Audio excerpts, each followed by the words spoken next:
J'aimerais vous partager aujourd'hui ma prière autour du texte de Jean au chapitre 13 à partir du verset 21.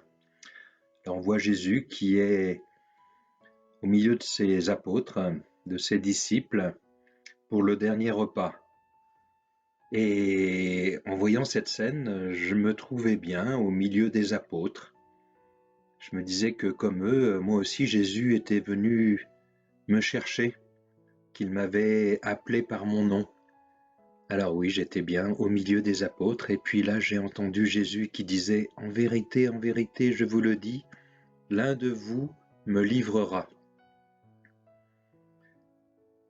Et je me rappelais de ce texte lu dimanche dernier, c'était la même scène, et les apôtres, chacun demandait « Est-ce moi, Seigneur?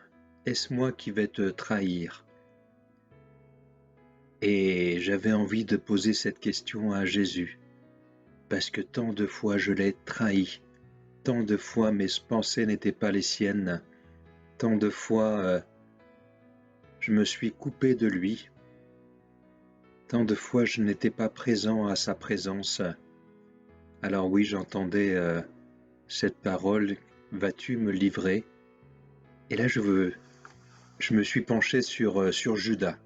Judas, il a dit quelques versets auparavant que le diable avait mis dans son cœur le dessein de livrer Jésus, le dessein de le trahir. Et pour moi, j'ai interprété ça en disant, en fait, le diable avait mis dans le cœur de Judas, petit à petit, il l'avait convaincu que Jésus, c'était pas la bonne personne à suivre, que ça valait pas le coup. Et là, je me suis dit, mais non, je suis pas comme Judas. Jamais je n'ai eu cette tentation de croire que Dieu n'était pas avec moi. À chaque fois que je l'ai trahi, je me pu me tourner vers lui et j'ai pu sentir cette infinie miséricorde, cet amour sans limite, ce pardon et vraiment cet accueil du Père. Et puis enfin, il y a Pierre. Alors Pierre, lui, je pense pas qu'il ait dit « Serait-ce moi, Seigneur ?»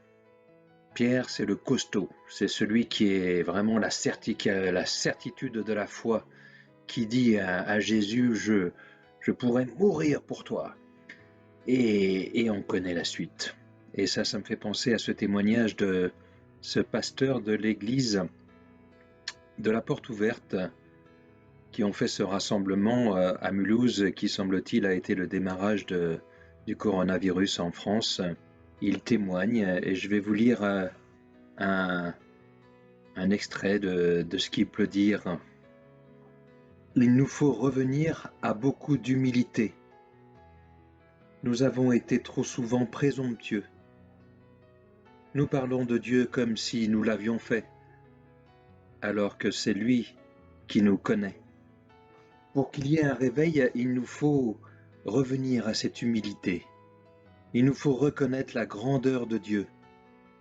Il nous faut reconnaître que nous sommes dépendants de lui. Heureux ceux qui savent qu'ils ne savent rien. J'ai bien aimé ce témoignage en pensant à Pierre. Et enfin, je veux finir ce temps par une prière, que nous puissions vraiment chacun profiter de ce temps de confinement pour vraiment se plonger à nouveau dans la parole de Dieu, pour se laisser percuter par ce Dieu tout amour, ce Dieu qui nous accueille tel que nous sommes, que nous puissions chacun nous abandonner dans sa main, dans ses bras, et que nous puissions, à l'issue de ce confinement, pouvoir retourner voir les hommes qui ont tant cherché un sens à leur vie par la consommation à outrance, et que nous puissions vraiment proclamer que nous avons trouvé le sens de la vie. C'est vraiment cette relation personnelle avec notre Dieu qui donne sens à la vie. Amen.